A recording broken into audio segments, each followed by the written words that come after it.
my mama love.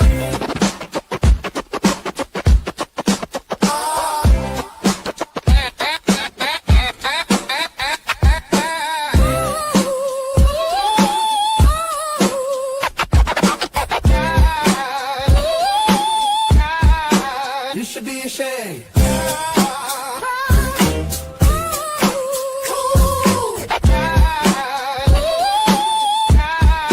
You should be ashamed.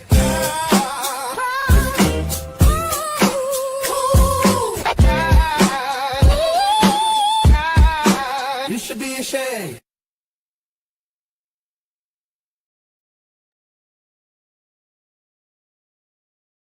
Jackson, the 5-day show. Fifth day. Fifth day of the Yes, fifth day sir. show. I am the host, Keanu Perry, along with my co-host. Tariq Abdul-Tawwab.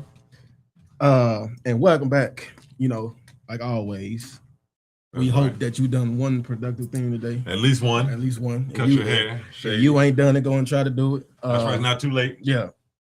You know, and we have a lot of stuff to talk about today. Absolutely. And I Absolutely. cannot We forget. had a long show yesterday. Yeah, we had- Shout out. I mean, it was a wonderful, epic show. I hope they caught that. How long did we go? Quite a few hours. Like 3 hours. Yes, sir. Yes, sir. I mean, we're in an important time as we talk, as you're about to talk about it. It was needed. Yeah, and a lot of stuff is needed. You know, as we approach a lot of stuff, we always try to figure out the biggest thing about it. Like That's one of those things being how we take a moment of silence for the people that are no longer with us.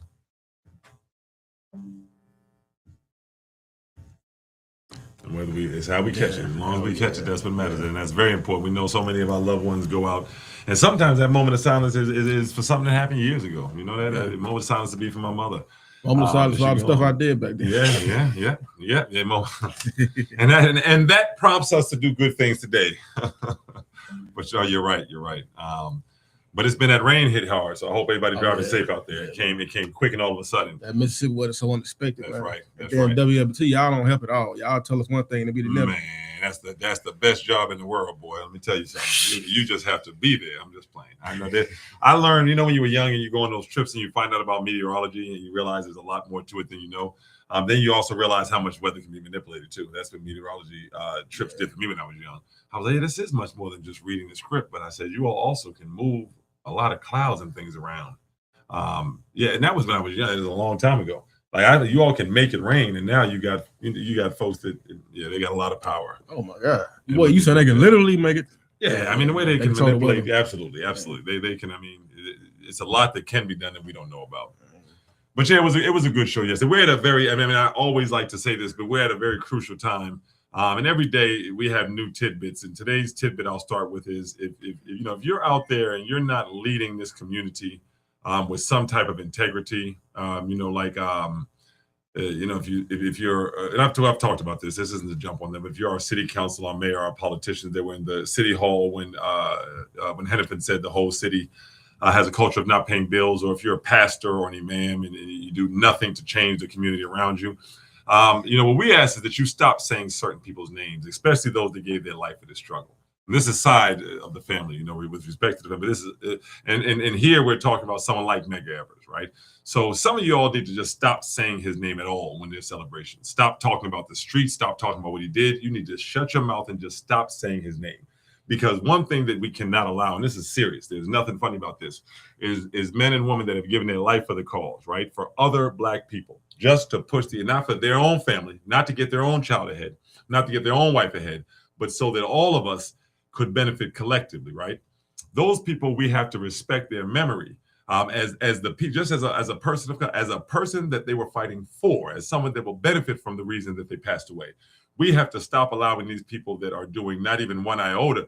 Not only are they not risking anything, they're not even putting forth the work or the risk that these type of people put forward. So we've got to start making sure that if we want to keep heroes our heroes, we stop letting people that are far from those heroes continue to invoke their names in ways that seemingly bring them close to them.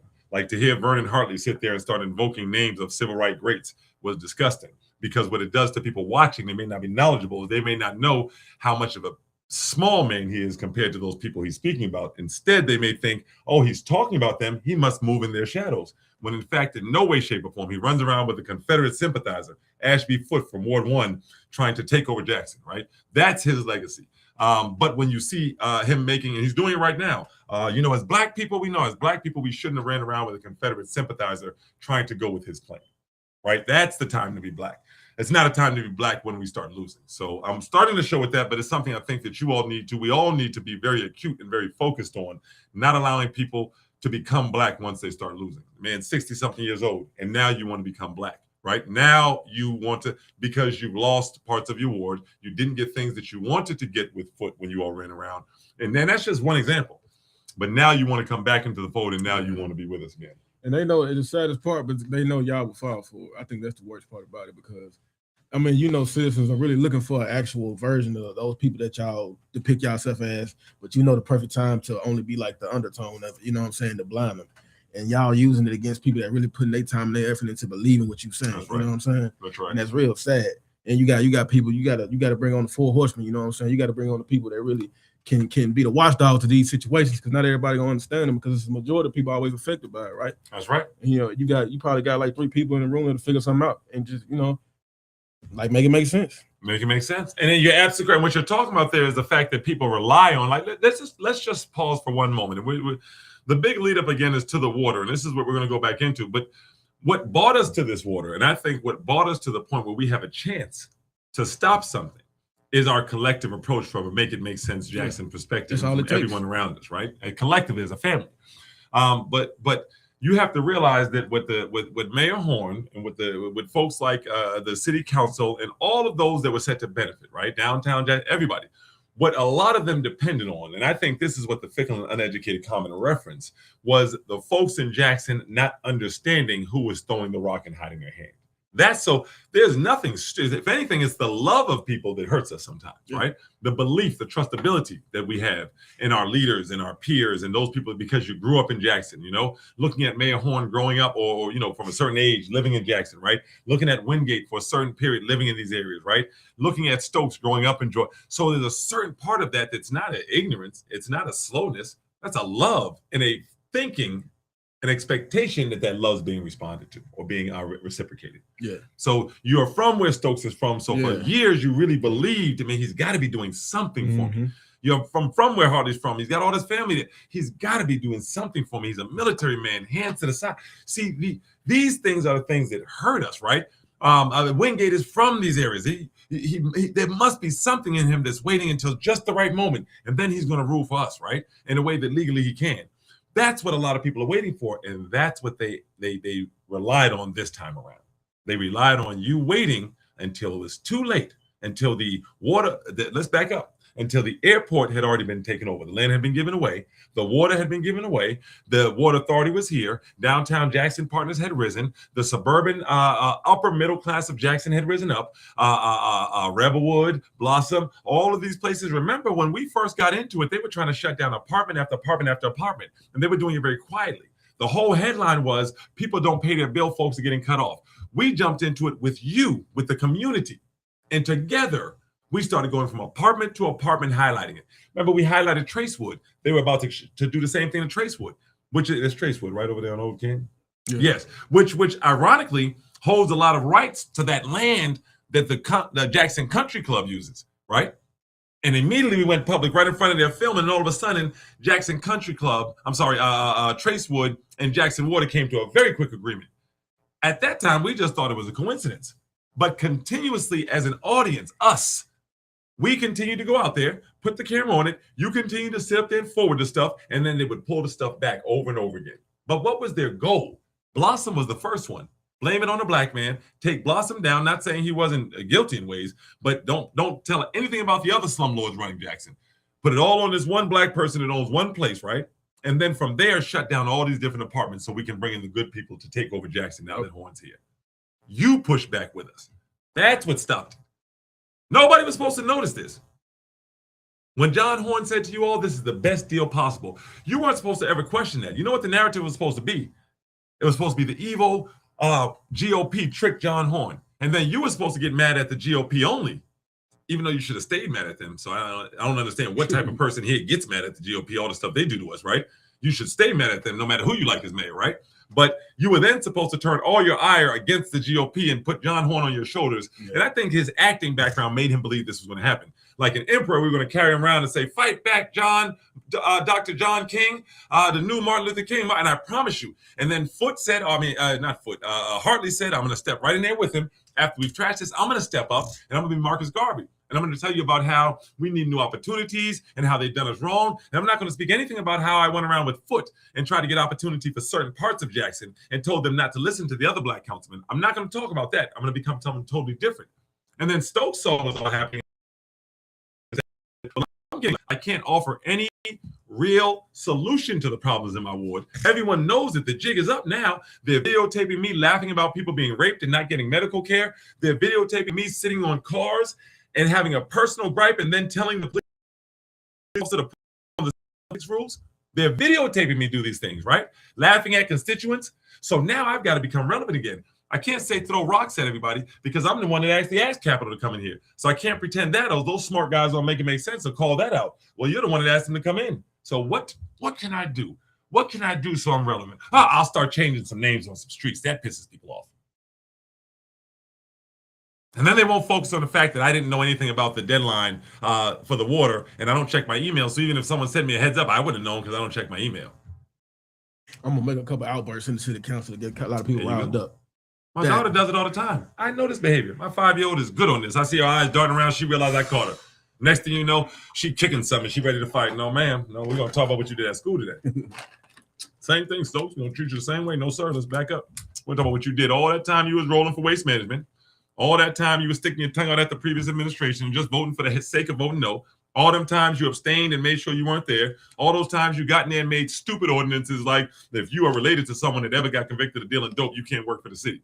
Every time you suggested, I want to make sure there's an ordinance that'll stop black men from cleaning up their images if they get arrested and go to jail. That's an ordinance that came from a black man. And every day we have new listeners and new viewers. So if you're a listener that sticks with us every day, I appreciate your patience. We'll continue to reiterate what's happening here in Jackson, Mississippi actively. Actively, we have a black councilman that's been there for 30 years that threatened to introduce an ordinance to stop black men from cleaning up their image after they come out of jail. Right, to get a job, to be part of the community. Basically, he's saying once you go to jail for selling dope in Kenny Stokes' books, you should not be a part of society anymore. You automatically, anything you do is bad. That's right. He is I've never seen a white man criminalize black men the way Kenny Stokes does. This is just honest. I know if it was white man, he would have been, if the ACLU would have been on it. If a black man in any elected position only told black men that is white. So when the hog-headed bastard was dropping people off in Jackson, chasing people into Jackson, he wasn't on dope. You ever notice that? When the white police sheriff, I think it was Sheriff Bailey, he was a hog-headed bastard, but he wasn't a dope fiend. Who sees their own people as all dope fiends, but white people as something completely different? Ooh. You're a human. You're just a hog-headed bastard. You, dope fiend. You're a mayor, dope fiend. You're my nephew, dope fiend. You come from my ward, dope fiend. I don't know what black person he wouldn't call him. Obama said something to him. I think he would call Obama, if he's a dope fiend, I think he would call Obama a dope fiend. You got the extra question. Why he know so much about dope? Man, and why is no white people dope fiends? You know what I'm saying? All the black people dope fiends. All the black people. The governor takes so much about dope. You know a lot about dope, and only black people can do dope. You want to tell us, Kenny Stokes? You might be the actual dope fiend. Or you're running people and using that position in some other way around those dope dealers. Because either way, to the young man's point, if you know everyone that's a dope dealer, and then you accuse everyone of being dope dealers, now you've made us curious as a community. The streets What's don't this lie. thing with dope? The streets don't lie. What's this thing with dope? You know so much about it. You might catch him singing a song one day. Quarter brick, half a brick, whole brick. You might catch him well, that's what they said was playing in his car when that. And I'm listening. I just say what folks said when that crack fiend walked up to his car. There's a video of it of it looks like a struggling community member walking up to his car looking to do some collaborate in some way. This is what, man, he without sin cast the first stone. Whoever said it, let it. Whichever era you want to take the same from. A lot of times people point the finger to avoid what the other four point back on them. And the bigger thing here is that he's used these tactics to derail progress in this city for a long time.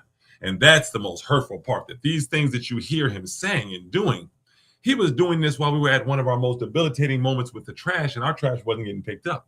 He was doing this at times when our children are having 17 schools shut down. He's doing this at a time when the far-right GOP, actually the entire GOP, is trying to take over every cash-gaining asset of our city. Yeah. You're not doing it at a time when we're all cool and we're just talking to each other, man. You're doing this at a time they're trying to take over the city. So we've got to assume you're benefiting somehow from those actions, to your point. Yeah, and Somehow. and when a drug dealer in his own community, who does he give drugs to the most? His own people. That's right. And that's something we've got. I mean, it's some things you make it stick and we stay there, right? You make it stick and we stay there. Meaning nobody wants to talk about dope in the city council. How embarrassing is that off the rip, first off, to even have that as part of the conversation? But Councilman Stoke has just continuously refused to let it go. And I'll go a step further. When you call black men dope dealers in Jackson, Mississippi, with a white state government under Governor Tate Reeves, who has continuously said, I don't think those people can take care of their own government, right? That makes me think you are doing what they want you to do because that fits the actual narrative. So when Governor Tate and the Republicans say the black people of Jackson don't have the maturity or the know-how to govern themselves, and your councilman has called the mayor, his nephew, the city hall, mind you, every employee in city hall, if I got to create an ordinance to stop you from dealing with dope dealers, that means you all are dope dealer lovers. Yeah. So he done called the whole city hall dope dealer lovers. He done called his nephew a dope dealer, the mayor a dope dealer. The young man that spoke up in a meeting and trying to change his life and do something positive, he's a dope dealer. I'm not gonna keep yelling at you. Remember when we went to the meeting out there and then he said, "Don't put them police on me." But he's a dope dealer. George. Yeah. You didn't. Everyone's a dope dealer. So now maybe we understand why the white people in Madison always jump onto the comments and say all they do is deal dope out there. Because maybe you going out there telling them that. You remember Harley on one time on the news article? He said our key is to get all the dope dealers out, so it will make us look like we're doing our job, and they won't come get mad at us and put it. No, man, first off, when Hartley first said that what we need to do is show these white folk that we can do, we can take care of ourselves. You got to understand, if you don't see that writing on the wall, then when you in the back of that slave caravan getting sold off, that's on you. That's on you. If your leader says my goal is to show these white people how good we are, you in trouble. Boy, you're in trouble. Let me just say that. You're on Ward 5. That's all you care about. That's a problem. It's a real problem. Now, if you're trying to show in Mississippi, your goal is to show white people you're capable, then unfortunately, you're ignorant. That's the mother trying to show a child they're capable. What type of fool are you? What type of fool are you? You're talking about a people who have learned every level of existence from you, and you're going to turn to them because you think power lies in them accepting you. And you don't realize that your oppression lies in wanting their acceptance. Vernon Hartley, because you're hurting young people that hear you say this garbage. We need to show these white people that we can, and you said it, we need to show the state. Ridiculous. The people hurt you, punch you in your mouth. You tell your child, we need to show them we can take that hit better, son. I don't like the way your jaw shifted. Where does this, that's what you telling us. Vernon Hartley, you need to take another punch. Tate's sitting up there talking about they're talking about y'all like children. And think, let's go back to City Hall. We'll move on. Some things may be petty, but necessary. In City Hall, when all those black, when you had Mayor Horn, you had Grizel, you had Hartley, you had Stokes, you had Crudup, you had Gibbs. I think you had the his chief, the lawyer, the one who was the judge. Who? Horn's chief of staff. Now it's Kathy, but the judge, Peter Terwoosten. Yeah, I believe Terwoosten was there. So first you had Teddy look at them and I make them look down and say, none of you Negroes pay your bills. That's the problem here. And some of you live in Jackson. Terwoosten, you too. Johnny, you too. None of you Negroes pay your bill. That's in essence what he said. They all looked down at the ground and didn't say nothing. Now you got Governor Tate talking to them like they're 2-year-olds, right? Now Governor Tate saying, man, yeah, I know that they got, you already said? He said, yeah, they got a new mayor. I know Johnny's in there. Good boy. I know you in there. Yeah, they got a new city council. This is what your governor said. Get mad if you want, but it's truth. Yeah, I know they got new city council members, right? But they still don't know how to take care of themselves, little children. Don't they understand? They are Negroes. Jackson is rising, all right. It's rising right back to the good old days. South will rise again. It's rising Jackson's way. I mean, the South's way.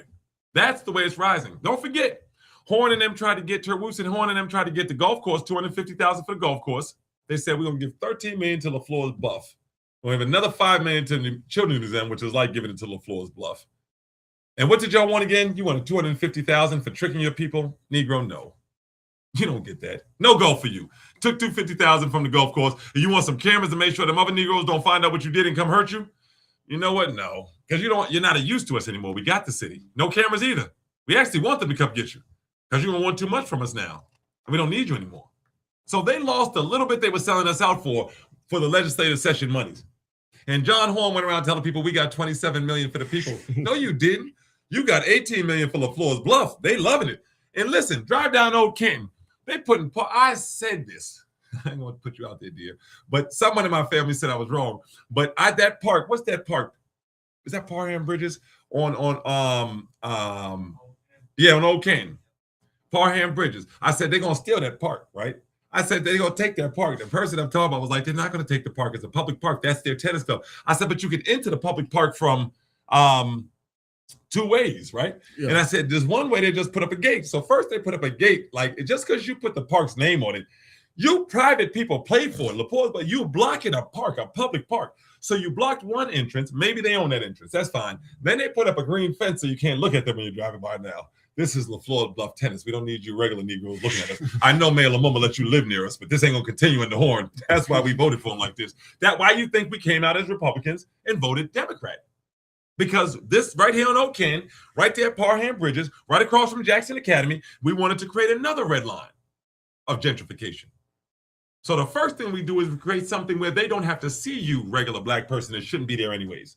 So they're putting a gate up. First, they started just putting a gate up around the tennis park. Now they got stakes putting up around the walking park.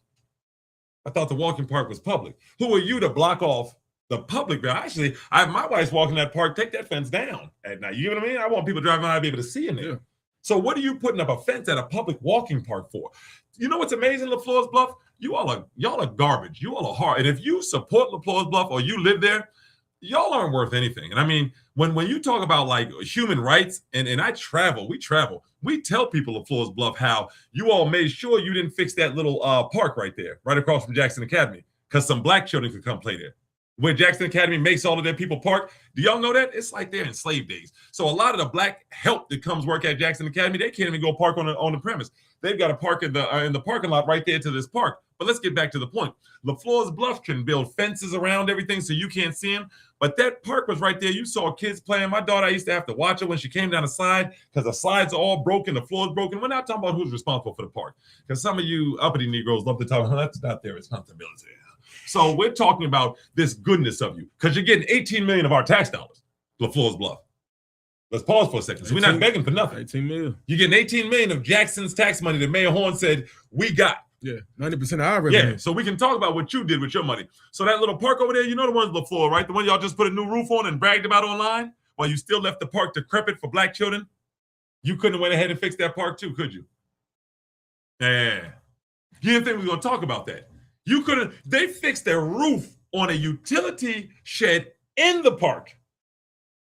And watching little kids run circles around it because there's nothing to play on because everything is broken. And the goodness of your LaFleur heart, feel good in LaFleur, the goodness that you all show on the weekends when all your children come from Madison and from Pearl and all these places to use the museum and use the park and use Jackson's resources, right? That goodness you don't feel when you were looking at that little park you fixed the shed on across from Jackson Academy, huh? Then you didn't feel like maybe we should throw a few $1,000s and fix this park so the other kids could play. Absolutely not, because you don't want black children over there. That's what that tells us. And we're going off your actions, nothing else. You saw those kids not being able to play there because you fixed the shed. It's right there. Dude was hanging up there looking at it like, oh, those kids can't play on nothing. Well, we got a new roof. See you later. We got 18 million. See you later. And then these people in LaFleur's Bluff actually feel good about it. You should see them on the comments typing, oh, this is what they planted trees throughout the city, right? Oh, this is what it's like when you work hard. No, this is what it's like when you steal, sister. I'm sorry. I know you feel good about yourself because you're in your nice home, which you deserve, which everyone deserves. Not one of those people. But you feel good about something you shouldn't feel good about. You should never feel good about taking 18 million from a city and know our children don't even come out there and play at that park. And then half of you out there at LaFleur's Park, the white folks that look their nose up at when your children comes. Well, then go back to Rankin County or go back to Madison then. I think they don't think they're in Jackson. That's Little Europe. Thank you. That's what they call it on what you call that? Next door. Yeah, next door. They call it Little Europe. That's what they call that neighborhood themselves. This is Little Europe. We don't have to encounter Negroes. We can get on 55 and get off. You all have to go deep into the city where the Negroes roam. And that's really what they do. They hop on. I'm talking about these ones. So people understand, black, white, we all interact in the city of Jackson every day. We're talking about folks that come into that park. And I've sat with a white parent before, and we both looked at them doing this. How about that? Looking at black children like just because they're black, they shouldn't be there playing with their children. And you at their city park. Make it make sense. Spending their money. Spending their money, but white folks in Mississippi have that have evil in their hearts feel like we are their property to make money off of. So that means even if like the mother claims her kids on her taxes, that money still goes. You know what I'm trying to say? Like, that's what I'm telling you. And that's why I speak sometimes to, and I think the good people of Mississippi, black, white, and alike, are already doing the right thing or struggling through the oppression. So I don't think you can speak. I speak to reporters all the time. And one reporter, shout out, I won't say her name because it would probably, you'll understand by her statement. But one reporter, I told her, I said, a lot of you all are accessory. I think all of you all are an accessory to a crime because you're underreporting and you know you're underreporting. Aside from some independent news sources, there's not one main news. Like, for example, if you work for WLBT, you are like working for the White Citizens Council. So I'm not telling you not to work there. I work for companies that have had some of the same. I mean, I work for telecommunication companies. If you look at prison investment, right? A lot of these companies invested heavily in private prisons, lobbying for laws against us.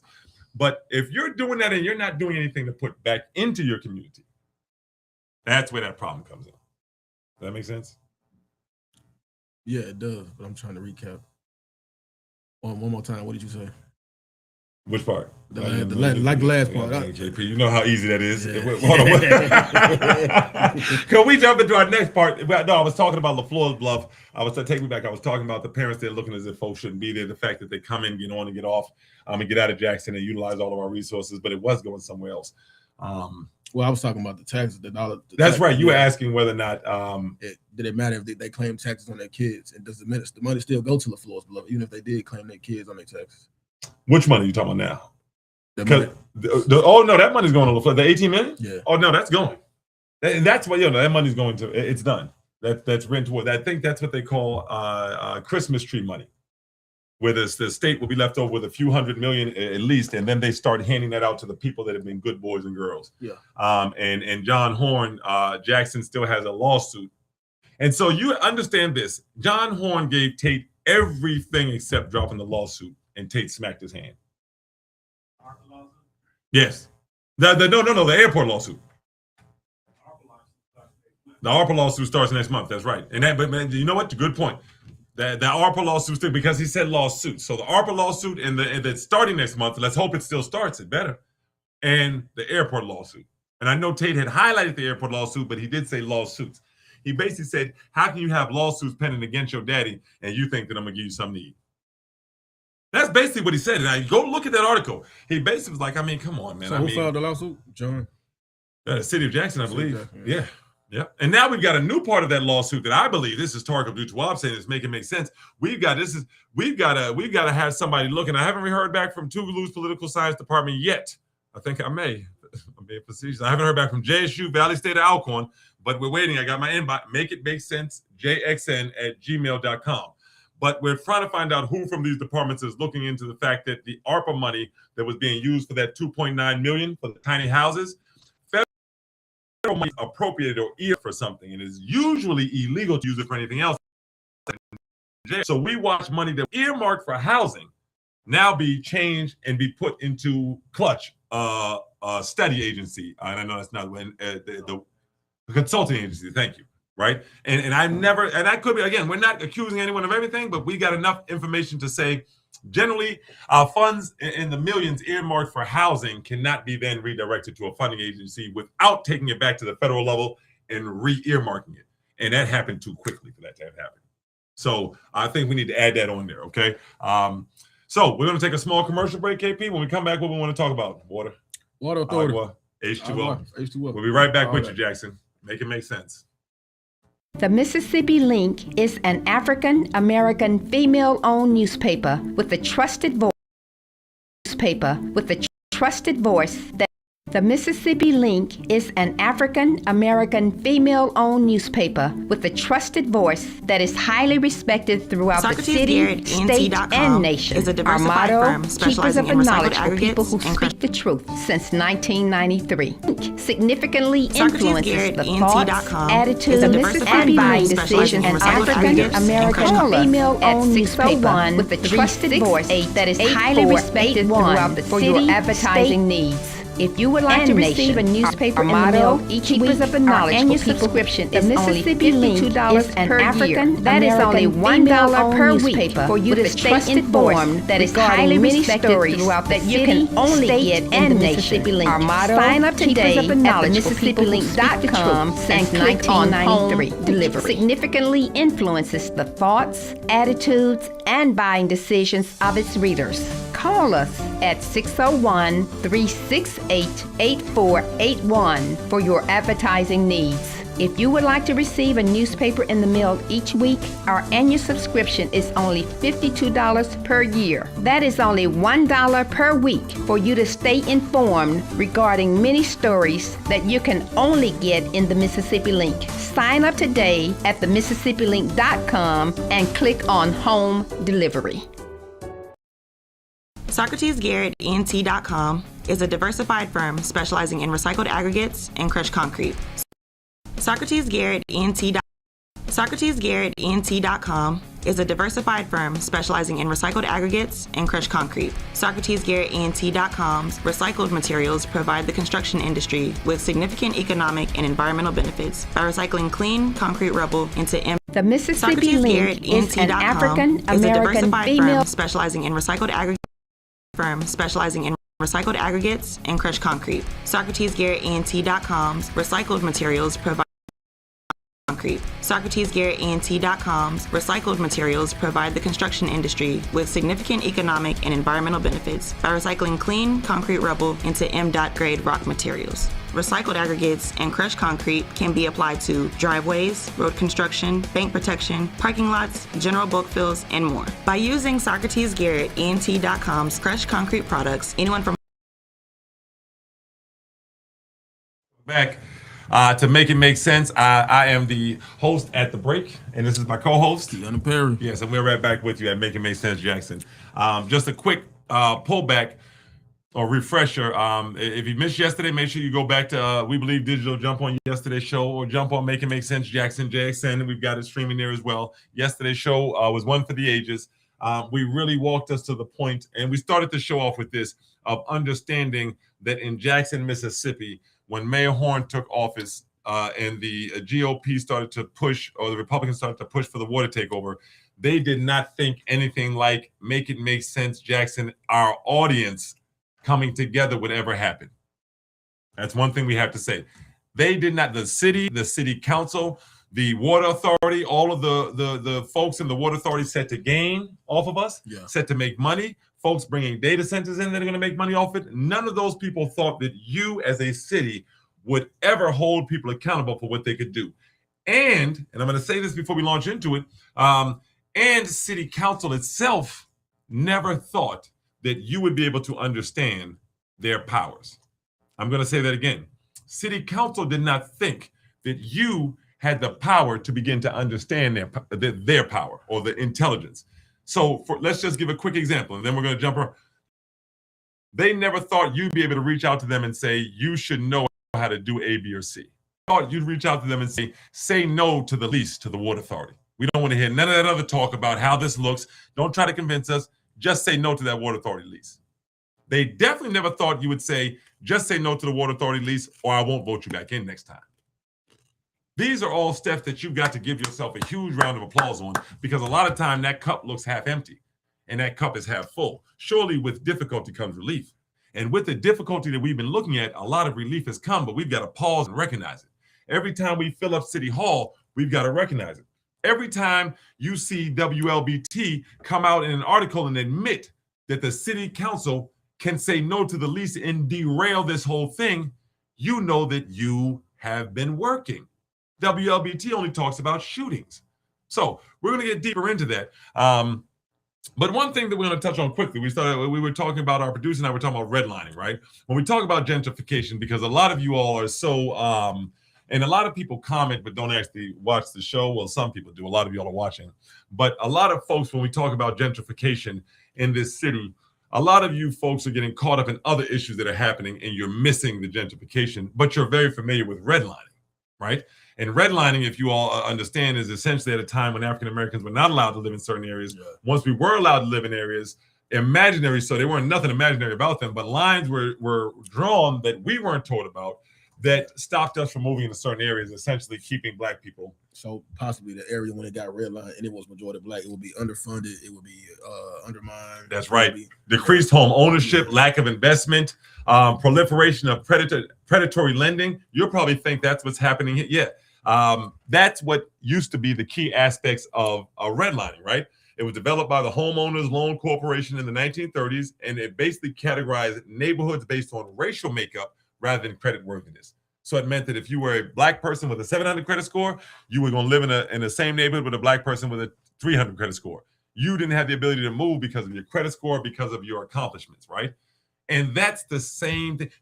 Gentrification, for a lot of you all that don't understand it, when you look at someone like Waltham Lofts, and you're getting so caught up in the inefficiency of Jackson State University, right? And the failures of Jackson State, which we agree with you on 90% of the time, the things you're talking about. But hold that for when we talk about JSU. Because you got too many fools in those comments chats that don't understand that the reason the students are being pushed out, we'll say it every day. One good thing about me is I got time. Anytime you want to beleaguer a point and you're missing it, I'm going to come back to say the first thing you should be doing is have a problem with Waltham Lofts for being so greedy. That's the first thing. You should have had a problem with Jackson State because we've been talking about it, right? So you got to realize whose comments y'all are under sometimes. We've been holding every school responsible. Some of y'all are just jumping on Jackson State publicly at least. Yeah. You might have said it to yourselves over tea, but we're saying it out loud, right? So we've been talking about schools being accountable. IHL, who runs Jackson State? Why are the students HBCU, but the administration doesn't seem to move that way from the president's side? But when we see Waltham Law start building up quickly and then tell these students, okay, well, we're going to put people right in there next to you. I don't care nothing about temporary housing, any of those things. We're talking about watching gentrification come up. And what we're seeing down from Meadowbrook to State Street to all of downtown, the end of Fondren, and now starting in South Jackson and parts of West Jackson, you're starting to see the same effects that you hear, the end of them, be turned into what gentrification looks like. So you already had the red line areas, the decreased home ownership, white flight. You already had everything plus some here. Now you've got folks coming in and buying it all up and trying to raise the price as quickly as they can of things. That's why you go into a gas station in a case of water that used to be $6.99 is now $13.99. That's why you're going to a gas station in your community to buy yourself a pack of a 6-pack of beer and you're paying $7 more. Because if I charge more for the services and then I charge more for the residences, then when the census comes around and gauges what the area is worth and those taxes get appropriated, it goes up. Now I've got a retiree who could have done great their whole life, have a great credit score and everything, but they got a set income. And if that set income don't cover them taxes that shot up, just like in DC and Baltimore, you lose your home. Property tax. In Baltimore, they were trying to take people's home over Baltimore gas and electric bills. What do you think Mississippi would do? Given the chance to start taking homes. It's happening right in front of us. And then when you jump on here, you see people that their hands are so deep in the pocket. That has nothing to do with Mayor Horn. You getting so much of a benefit in your upper middle class life that you don't even understand. And y'all see these comments. You're getting so much of a benefit and you're up. So little of what Mayor Horn is doing touches your life that you feel comfortable enough jumping online and saying the gentrification of Jackson has nothing to do with Mayor Horn. Ma'am, sis, if Mayor Horn wasn't here, Jackson wouldn't be getting gentrificated. And anyone that lives here knows that. And maybe that's the problem. Maybe we feel like in Madison, as a Black person, we have a better look at things. Was that a person in Jackson saying that? Do you know? They could have been. I doubt it.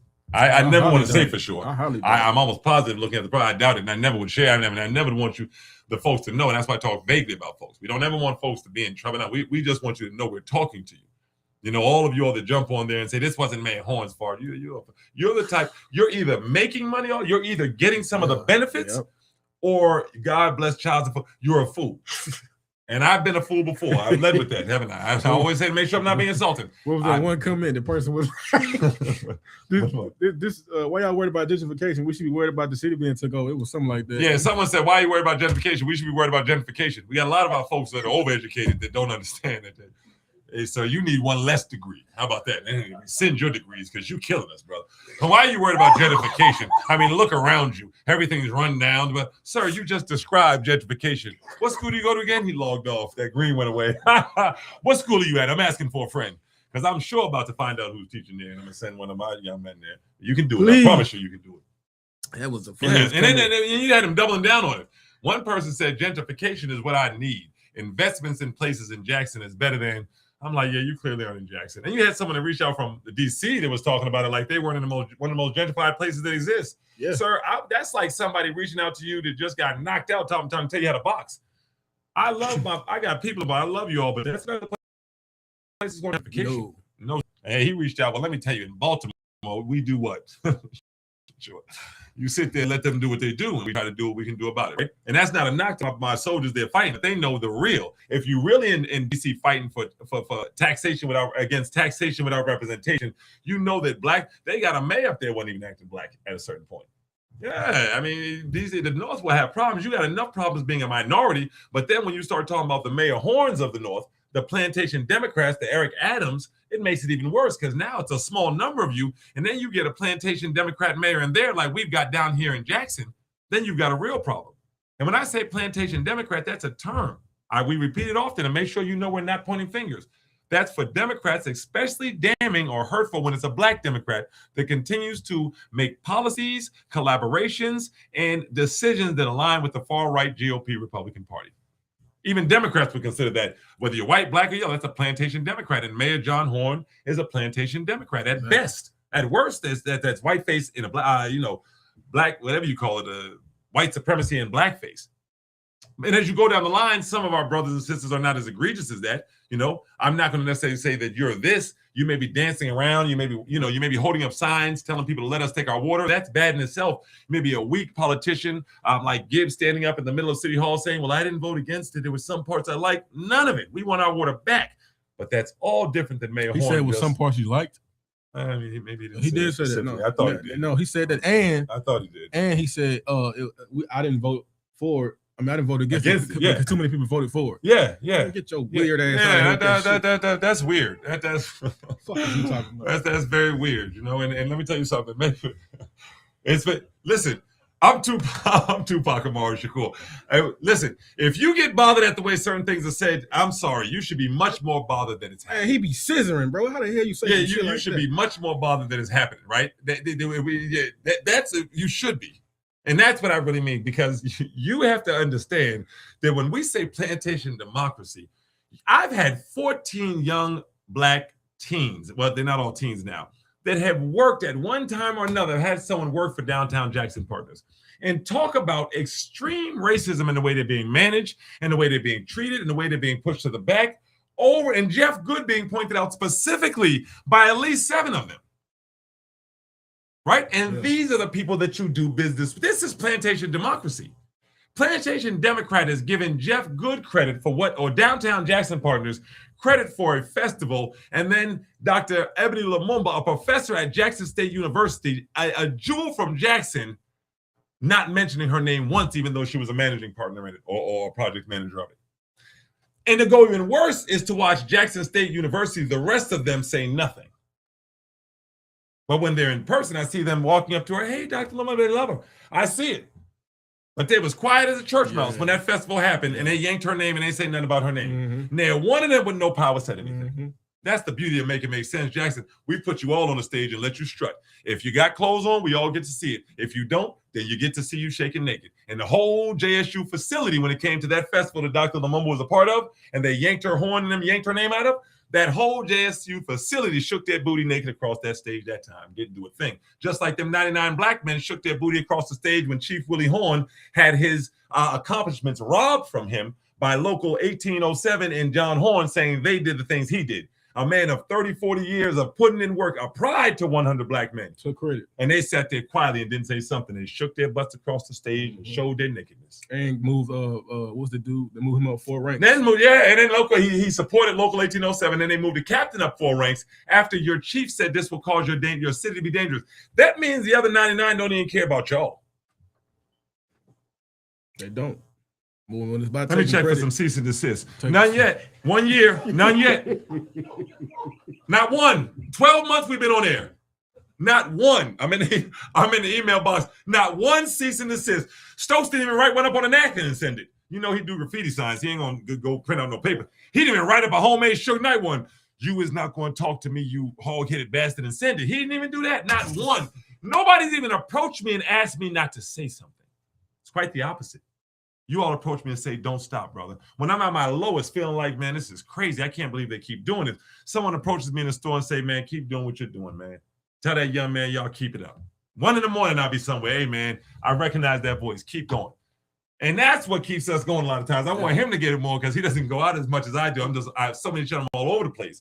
But you keep it going. But yeah, this is not one cease and desist. And I'm sitting up here telling you about all of your leaders and politicians and how weak they are and how they're having to sleep on the couch and how they can't even go upstairs and kiss their wives the same day. They got to wait a week and buy some jewelry and some new cars and stuff so they can let their wives know I got a little bit of gusto, because there's something about a black woman watching a black man sit there quietly while white men insult the whole city that just doesn't sit well that night. He got the small piece of chicken that night. In the words of Pimp C, you making us look bad. Woo, sometimes it's so appropriate. Not drink water while you're speaking. But yeah, absolutely correct. No, that's a very efficient line. You're making us look bad. They're very, very well put. And then we're going to merge into the water, but that's the best way to put it, young man. And so we're going to stop continuing to talk about you all in that way because we don't want the rest of the world sometimes to know how embarrassing you are. Sitting there letting that white man say those things and just looking down to the ground. We don't want the world to know how embarrassing it is when you send us a chief from Virginia who stood up against one of the most powerful police. You know how much money they have in that area? And she gets a chance to come here, and Mayor Horn and the city council got her shutting down people in the crowd so their emotions don't flow over during the meeting and make it to WLBT. That's what they were using Chief Brackney for. Because people are looking to her for hope. She's got a great demeanor. She's got a great background. They sent her to every black person in there that was about to let some emotion out. Not curse a fight. The sister was in front of me talking about a child. People talking about children they've lost. Why are you sending Chief Brackney? Oh, go get her. Hurry up, hurry up.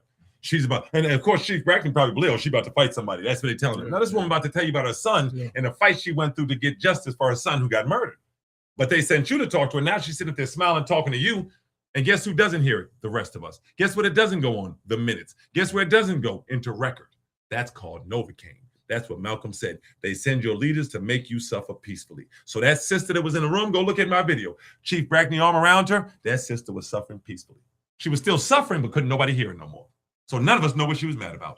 None of us know what her emotions were. And none of us know how many of them clowns on the bench wasn't doing what they were supposed to be doing to help her. Chief Brackney, whether knowingly or unknowingly, was the Novocaine to that woman's pain.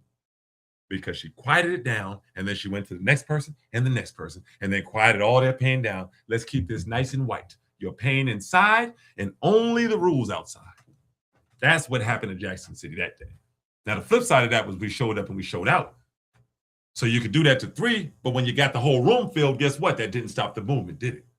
So that's going to be what we have to do, especially as we merge into this. We're going to have to understand that these folks aren't working for us. They're working for themselves at best. They're working against us at worst. And I'm talking about our city council. When you got folks that think you're supposed to get happy because they abstained from a vote, didn't have the heart to say no for you, just abstain, which is a nice way of saying I agree with the way, whichever way the vote's going to go. Right? We're going to keep reminding y'all because some of y'all are going to forget about this stuff. Yeah. But start checking each other as well. When you see folks under there and we're talking about Mayor Horn is welcoming gentrification, and damn is welcoming. We're not the type to be tightly. His people are doing the gentrification. His people are doing the gentrification. So when you get on a post and say you all blaming everything on Mayor Horn, you're ignorant and you're the reason people think black people can't govern ourselves. You. Because the white folks know what's going on. They know what's happening here. They want it to happen. Yeah. They're under the post saying, finally, gentrification. Go to Jackson Jambalaya. Look under their posts and see what they're saying. That gentrification, the right way will stick. That's their comment. You can look in our comments and see it. That's damn sure. They don't even wait to Jackson when they jump at ours. They're right there. This is what we need. So you got to understand, everybody knows what's up. What hurts us is not the young men shooting. That's an issue that's been there, that's been manufactured, that we got to fix. And the sad thing is, this administration, as well as many others, don't want to invest in the. And I mean, you look at Tennessee, they just took $30 million from the violence interrupters, and they made that. It's either Tennessee, it's a T state. That's got to be Tennessee. They just took $30 million from violence interrupters that have shown years of taking young men in different directions. So this is the next level of the attack. You see, they attack the bail fund. And you see these uppity, silly Negroes. Oh, those are poverty pimps. They got bail fund. And your silly self can't get your nephew out when he gets locked up. You calling us. What's that Warren? True story. The Warren organization that just got tapped for wire fraud and embezzlement. SPLC. Yeah. They talking about something that some things you can't even believe. It's black people speaking about that too. They talking about something you were supporting the Clinton. Come on, bro. Come on. They were supporting the Klan. That's all you got. But this is the era of them saying anything that they want to say, Yeah. and you running the federal courts. You doing this in southern states where the state's going to run the court. So now I can put you up for a crazy crime and it'll stick. Because all the way up, I've got control now. And then I've got plantation Democrat mayors in there, so then I can control them as well. So right now, Chief Bo Lucky, de facto, is the chief of Jackson, because while Chief Brackley was guarding the door and rubbing people on their backs, Chief Bo Lucky was out taking care of the city. But that fits Foot saying she's charming and overqualified. That's crazy, Foot. You ain't speak up for her. She's so qualified, but you let her work the door, though. And ain't nothing to say there. No, she's too overqualified for that. Have her come up here and solve a crime. She looked uncomfortable to me. Of course she's uncomfortable. That's something, because she comes from a movement where she knows that Yeah. that your voice does nothing quiet. So Chief Brackley knew when she told that sister to calm down that she was killing a movement. Every time you tell pain to calm down instead of letting it out, yeah, you can say let this out in a way. There's something called civil disobedience that white people love. It's a T. When you think about the revolution, American Revolution, it started with the fallacy, the lie that it started with tea being overthrown, when it really started because they were told by England that everything is taxed. So every time you kill one of your black slaves, you got to pay us the tax because everything belongs to England. That's why you went to war. Just like the North and the South didn't go to the Civil War with no damn slavery. You went to Civil War because you didn't want the South to bring slavery past a certain point, right? So that fallacy puts us in a lot of bad places anyhow. But understanding it will put us in a much better place. I don't want to sit on that too long because I know we got to get into the water. Yeah, I mean, I agree. It puts you it also puts you in the place of sometimes you're forced to understand it. Yes. Yeah. Yes. Sometimes you're forced to understand it because you're put in a situation where you can't not understand it. That's what's happening in Jackson right now. And I might get hated for this, but sometimes it needs to happen because a lot of y'all don't understand that stuff. You need sometimes the level. You don't see that right As long as it's not harming nobody, the level of understanding, if it gets to a point where it puts you in a position where you can see exactly what's going on, then it must happen. That's right. It's inevitable. What's the word? Inevitable. That's right. Like, it's a line that Brother Shakur once said, where he said, Tupac said, and though it seems heaven sent, we're not ready to see a black president. Yeah. He said the media is trying to conceal the facts. The penitentiaries packed and they're filled with blacks. And the point he was making was just when Obama came in and ultimately, and listen, these are the difficult conversations we have in family, right? I told people in the circle it's going to do more harm than good when he ran for office, right? And people said, why? And I said, I'm going to vote. And like I've always done, I'm going to fight. And I did. I said, but it's going to give a false impression that race relations have gotten better here. Mm-hmm. It's going to give a false impression that white supremacists have started doing a different path. That's the idea I gave the whole world, was white supremacy was dead. Barack Obama being elected made the world think white supremacy died in the U.S. And then black people like Clarence Thomas, like Judge Henry Wingate, like Mayor John Horn, like Councilman Grizel, like the Councilman Hartley, like Councilman Stokes, like New York Mayor Eric Adams. You can countless list goes on and on. Democrats, black men like that then stepped into the forefront. And these small men started filling those shoes. And when the white supremacists saw that such small men were filling these shoes, they quickly expedited every plan. When they saw that small black men would allow them under a Super Predator Act to lock up all their children, that's the era of small black men began. When the Super Predator Act, and I'm going to look at when that happened, the Super Predator Act, what year? That is the year of small men. And then we should look at what politicians were in there. That was 1994. And if we look at black politicians in 1994, that's going to give you a list. I don't have that. I got the flat one. That's going to give you a list of Mike Espy, Ron Brown, J.C. Watts, Carol Mosley Braun, Coleman Young, David Dinkins. See, when you go down this line and it's that open, and when you're intelligent and learned enough, you can do this and not worry nothing about anyone saying anything to you, right? Jesse Jackson, rest in peace. Douglas Wilder over in Virginia. He's the one that got AI out, I think. Marion Barry, big up in D.C. Coleman Young, Willie Brown. Let's see, what about Mississippi? These are the people that you have to pull up, that you have to realize were the small men and women that came behind great men and women, right? That phrase, good men make easy times make weak men and women make the hard times we're sitting in now. Well, it didn't have to be like that. Benny Thompson, Mike Espy, Robert G. Clark, Hillman Frazier. I knew he'd been around for, good God, 94. Hillman Frazier. Yeah, sometimes it just stick you how long folks been sitting there. I'm sorry. It's nothing, I'm not saying nothing bad about anyone. I just didn't realize that 93. Alice M. Scott made history in 94 when she was elected. So this is just running down, and not to say you always have heroes amongst them, right? But these are the classes of Charles Rangel was in there. Who was right there next to him? Al Sharpton. These are this is the group of small men and small women, right? You see the woman from BET, Sheila Jones, all the garbage and trash they shuttle through BET. These are the small men and small women of our society that stepped into those roles, right? Instead of Fannie Lou Hamer, now you got Sheila Jones from BET. That's who we look up to now. Instead of Fannie Lou Hamer, now you got, or instead of Assata Shakur, or instead of Sister Soldier, now you got Oprah Winfrey. Can you imagine what loss that was? If you have never listened to Sister Soldier, please pull her up and listen. And realize that she got pulled down. She'd be on a show with Cornel West, all of these corny black men attacking her in a circle, telling her, but wait, the good white man's here. Stop talking about doing it yourself. Go look at her as she stood amongst all those weak black men. But that's what happens. Those weak men were the ones that were installed by the white power structure. And they knew they were going to be okay once they installed those weak men in there, right? And if the woman was still fighting, and it wasn't that one strong black man, they would just, sit down somewhere. We're going to put everything on you we can. We can't have you rise up. This is not the time of Malcolm X or Tupac. This is the time of different type of folks. This is the time of, I don't want to do that. But yeah, so that's what you saw happen. That weak class of men and women who got in there and who tried to look good for 20 years, right? Who drove nice cars for 30 years, who stayed in the same position for 40 years, right? These are the people that ruined what their predecessors had set up because all they did is came in and enjoyed it. Cowardly, weak, ineffective bastards. All they did was came in and enjoyed it. They didn't move us forward one iota.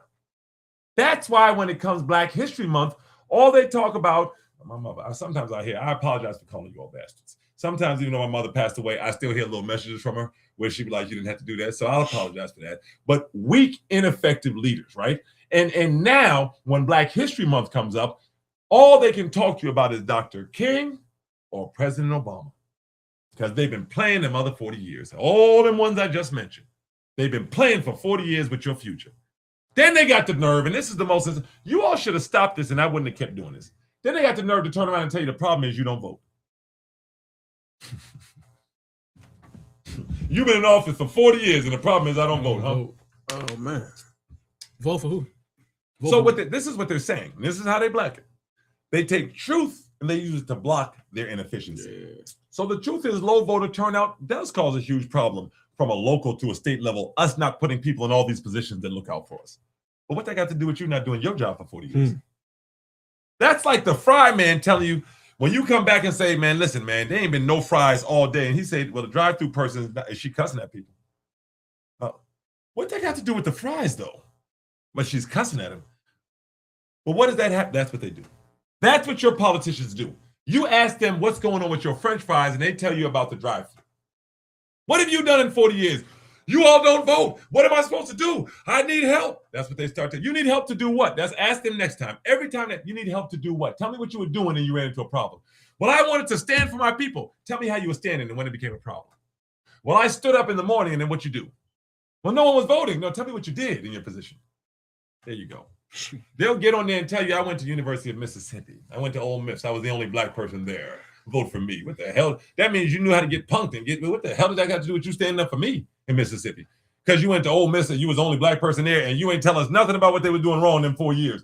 Actually, that makes you even worse. And let me put y'all on game. If somebody tells you they went to an all-white institution that we know has racial tendencies for 4 years and they made it, and they never reported nothing in them 4 years that was happening to black students. They made it all right. You know, they made it. They sent up, they made them little memes when people are telling the police and they eating sandwiches. They was in there eating up good, but they was talking about them. Those black people in Jackson are violent. They were like, they sure are. Can I get some ketchup and some more fries? And the black people in the Delta don't just want to pull themselves up, right? They could have worked on their own. Yeah, they sure could have. They're bad as that. All those things are the things that wrapped into it. So we've got to understand all that as we started is to say this. And we'll land in the same place. They didn't think you would notice. Jackson, Mississippi City Council, the white Republicans and Mayor Horn didn't think you would notice. So now we're at a point, and look up at the screen in a moment, you're going to see the flyer pop up for Monday. This is the point we're at. We're now at the point where you see our website if you need to find it. We're now at the point where 90% of this is our ego, our spirit. We should feel insulted. And the other 10%, but it's the most important 10%, is showing up. None of this stuff we've said matters. Everything we talked about, how they're playing with your emotion, your futures, none of it matters if we don't show up on Monday. So everything is right there. Screenshot it right now while you have it up. Monday, April 20th, this upcoming Monday. Enjoy your weekend. Get your time in. Monday at 6, you should be off. If the other person can't be there, you be there for them. Central United Methodist Church, Family Life Center, that's at 517 North Farris Street in Jackson. At 6 p.m., it's going to be an overpacked public hearing about our water takeover. But we will not turn into another Flint, Michigan. And if the city council won't do their job, we'll force them to do it or we'll remove them. So come Monday, Jackson, be there or be the one that shame on you. Get me once, shame on me. Get me twice, get me once, shame on you. Get me twice, shame on me. So see you there Monday. Any last words, KP? Tell your city how they need to be there.